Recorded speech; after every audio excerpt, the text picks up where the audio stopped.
नमस्कार, मैं ज्योतिषाचार्य आशा त्यागी राजमंगल टाइम्स और धर्म मंच की हस्तरेखा सीरीज में आपका हार्दिक स्वागत करती हूँ। हस्तरेखा में हमने अभी तक जाना था कि हाथ में कौन कौन सी मुख्य रेखाएं होती हैं। अब हम इंडिविजुअल बात करते हैं, किसी पर्टिकुलर एक रेखा के बारे में विस्तार से जानने की कोशिश करते हैं। कोई भी इंसान अगर इस दुनिया में जन्म लेके आता है तो उसके हाथ में जीवन रेखा तो निश्चित है ही, और जीवन रेखा की बनावट, जीवन रेखा पर पाए जाने वाले चिन्ह, ये सारे उसकी जीवनी शक्ति के बारे में बताते हैं। जीवन रेखा पर काल, बीमारी और मृत्यु अंकित होती है। किसी भी इंसान की मृत्यु कैसे होगी, घर से दूर होगी, रोग में होगी, एक्सीडेंट में होगी, ये सारी चीज़ें हमें जीवन रेखा से पता चल सकती हैं। जिन व्यक्तियों की हमारे पास कुंडली नहीं होती है या बर्थ टाइम नहीं होता है, उन लोगों के बारे में हम सिर्फ जीवन रेखा से ही अनुमान लगा के बता सकते हैं कि हमें कब बीमारी होगी और किस तरीके की बीमारी होगी। तो जैसा मैंने पिछले उसमें बताया था कि ये जितना शुक्र पर्वत को घेरते हुए कर्व बनाएगी, सेमी कर्व बनाएगी, हाफ कर्व बनाएगी, जितना भी कर्व बनाएगी, उस व्यक्ति की जीवनी शक्ति उतनी ही ज़्यादा होगी। ये जीवनी शक्ति की पुष्टि करती है। जीवन रेखा गुरु पर्वत, ये जो हमारा यहाँ पे गुरु पर्वत होता है, और जो गुरु पर्वत से लेकर आक्रामक मंगल, ये जो हमारा निम्न का मंगल है, गुरु और मंगल के भी यहाँ से नीचे से उदय होती है। यह रेखा शुक्र पर्वत को घेरती हुई कलाई की तरफ आती है। गुरु पर्वत से निकली हुई जीवन रेखा व्यक्ति को महत्वाकांक्षी होना बताती है। इसका जितना भी जो वो होगा झुकाव, अगर यहाँ गुरु की तरफ बढ़ता जाएगा तो उसकी महत्वाकांक्षा बढ़ती चली जाएगी। गुरु पर्वत और आक्रामक मंगल के बीच से आरंभ होने वाली जो ये गुरु पर्वत है हमारा, और ये मंगल है, ये जो मैंने बताया निम्न का मंगल है, ये हमारा गुरु पर्वत है और ये हमारा यहाँ पे निम्न का मंगल है। तो इन दोनों के बीच से उदय होने वाली जो जीवन रेखा होगी उसको हम संतुलित जीवन रेखा कह सकते हैं। तो पर्वत आक्रामक मंगल से आरंभ हुई, लेकिन यहाँ पर उसने कर्व लिया तो वो एक संतुलन में जो है संतुलित जीवन दर्शाती है। आक्रामक मंगल से शुरू होने वाली जीवन रेखा व्यक्ति में अधिक जोश और अधिक क्रोध की सूचक है। जीवन रेखा शुक्र पर्वत को जितना अधिक घेरती है, जैसे मैंने बताया कि सेमी कर्व बना रही है या थोड़ा और ज़्यादा बना रही है, अगर ये सिकुड़ जाता है, इसको में कमी दिखती है, तो जीवनी शक्ति जो है इस रेखा के वजह से हम बता सकते हैं कि कम है उस व्यक्ति में। और अगर ये जितना कर्व बनाएगी उतना ही इस तरीके से घेरते हुए बनाएगी तो उस व्यक्ति के अंदर जीवनी शक्ति उतनी ही ज़्यादा होगी। जीवनी शक्ति हमारे काम करने की शक्ति, इच्छा शक्ति, बहुत सारी चीज़ में हमारे लिए सूचक होती है। जीवन रेखा शुक्र चंद्र पर्वत के साथ साथ चंद्र पर्वत का भी कुछ हिस्सा घेर लेती है। कई बार ये होता है कि ये हमारा चंद्र पर्वत है, यहाँ से ही आते हुए इस तरीके से चंद्र पर्वत को भी घेर ले, तो क्या होगा, ऐसे व्यक्ति में सहानुभूति और दया के भाव होंगे, क्योंकि चंद्रमा हमारा संवेदना का कारक है, मनोभाव का कारक है, जज्बाती बनाता है वो हमको, तो उस व्यक्ति में सहानुभूति ज़्यादा होगी। जीवन रेखा शुक्र पर्वत का क्षेत्र अगर कम घेरती है, अगर यहाँ से शुक्र होती है वो, इसे हमें मिटाना ही होगा, तो इस तरीके से अगर किसी किसी में ये कम भी होगी तो उस व्यक्ति के अंदर जो है काम शक्ति, जो हम देखते हैं कि फिजिकली फिटनेस, खासकर बॉयज़ में, वो पुरुष में ये काम शक्ति की कमी पाई जाएगी। जीवन रेखा जितनी गोल और सुंदर होगी वो उतना ही अच्छी कहलाती है। ये जीवन रेखा से हम धन, संतान, जीवन साथी और पारिवारिक सुख के लिए फलित करते हैं और या अनुमान लगाते हैं। जीवन रेखा अगर कम गहरी हो, कटी फटी मोटी, कहीं से पहले जैसे गोलाकार हो फिर आड़ी हो, तो व्यक्ति में धन की कमी, स्वास्थ्य की कमी और दूसरी समस्याएं स्वास्थ्य संबंधी उसके अंदर होती चली जाती हैं।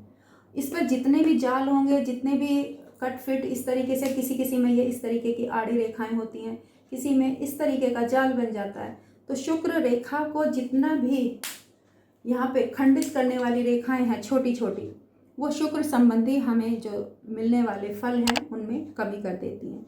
जीवन रेखा और मस्तिष्क रेखा का गुरु पर्वत पर मिलन, अगर जीवन रेखा और ये दोनों यहाँ से गुरु पर्वत की तरफ मिलती हैं तो परिश्रमी, सतर्क और योजनाबद्ध तरीके से काम करने वाला वो व्यक्ति होगा। हम ये अनुमान लगा सकते हैं और उसको बता सकते हैं, मतलब उसमें गुरु का एक विजन आ जाता है। जीवन रेखा और मस्तिष्क रेखा जैसे स्टार्ट में मैंने यहाँ पे बताया था कि अलग अलग चल रही हैं, गैप लेके चल रही हैं, यहाँ पे अलग अलग जा रही हैं ये इस तरीके से। तो उन लोगों में जो है वैचारिक, जैसे कहते हैं, स्वतंत्रता की भावना ज़्यादा होती है। वो किसी के कहे में आके या किसी के दबाव में आके कोई समझौता नहीं करते हैं, उन्मुक्त विचारों वाले व्यक्ति। और ऐसे ही काम वो करना चाहते हैं जिसमें इंडिपेंडेंट हो, वो किसी के अंडर में काम करना नहीं चाहते। लीडरशिप, पराक्रम, मतलब सारी चीज़ें वो खुद अपनी अकेले में दिखाना चाहते हैं।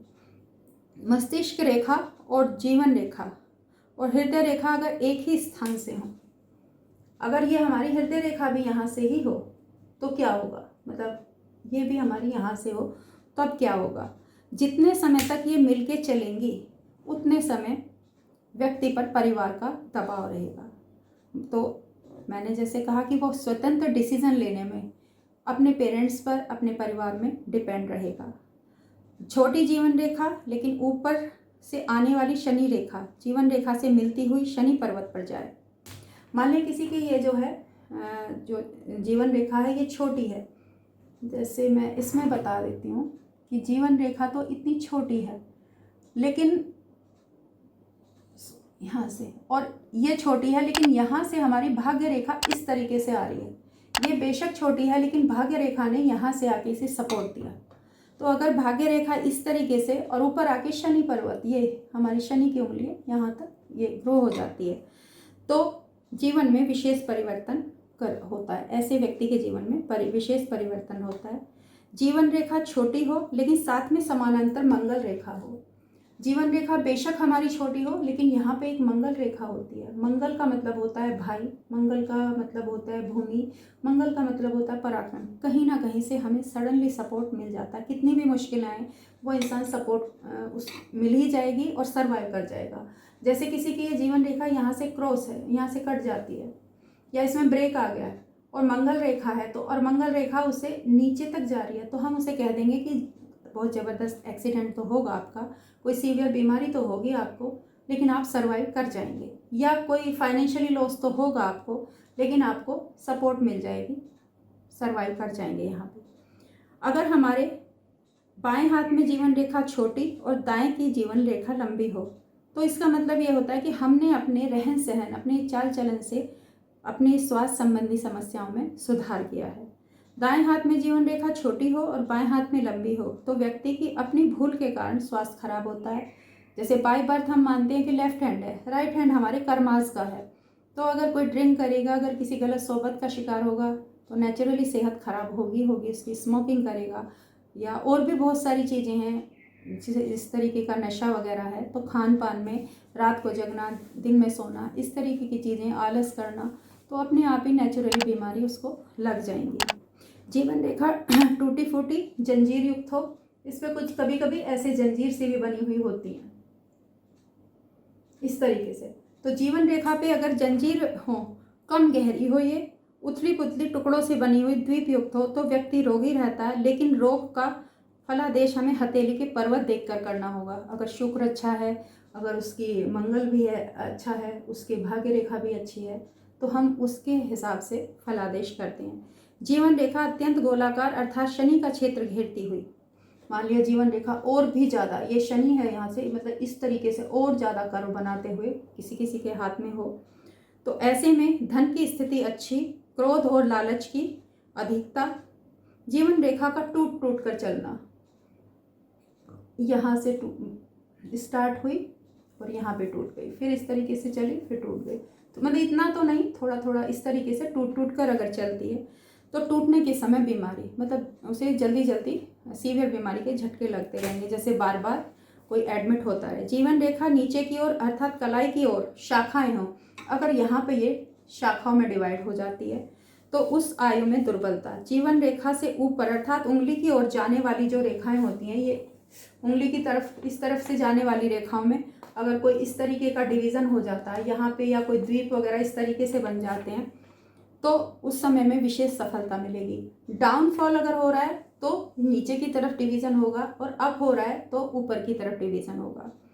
और जीवन रेखा चंद्र पर्वत की ओर जाने वाली शाखाएं, इस तरफ चंद्र पर्वत की तरफ को कोई शाखाएं इस तरीके से हैं तो वो विदेश यात्रा या पितृपक्ष से संपत्ति जो है वो उसको मिलेगी। यहाँ पर अगर कोई इस तरीके का त्रिकोण बन रहा है, इसको मिला के और यहाँ पे एक त्रिकोण बन जाता है बीच में, तो अगर वो त्रिकोण बन रहा है तो उसको पितृपक्ष से प्रॉपर्टी मिलेगी। जीवन रेखा अंत में 2 शाखा हों तो विदेश यात्रा और विदेश में सेटलमेंट होगा। और व्यक्ति के जीवन में अगर यहाँ पे कोई द्वीप है, अगर किसी का यहाँ पे कोई द्वीप है स्टार्टिंग में, तो या तो गोद लिया हुआ या अनाथालय से, या उस बच्चे के बारे में कह सकते हैं कि तुम्हारे जन्म के समय में या जन्म के बारे में कोई रहस्य है। जीवन रेखा 1 से भाग्य रेखा से मिलती हो तो मनपसंद स्त्री और पुरुष की प्राप्ति होती है, मतलब मनचाहा जीवन साथी मिलेगा।